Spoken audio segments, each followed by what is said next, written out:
صحیح بخاری حدیث نمبر 27 ترجمہ ہم سے ابوالایمان نے بیان کیا وہ کہتے ہیں کہ ہمیں شعیب نے زہری سے خبر دی انہیں عامر بن سعد بن ابی وقاص نے اپنے والد سعد صلی اللہ علیہ وسلم سے سن کر یہ خبر دی کہ رسول اللہ نے چند لوگوں کو کچھ عطیہ دیا اور سعد وہاں موجود تھے۔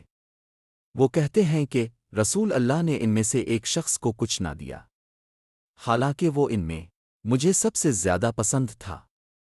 میں نے کہا آ رسول اللہ، اپنے فلاں کو کچھ نہ دیا حالانکہ میں اسے مومن گمان کرتا ہوں۔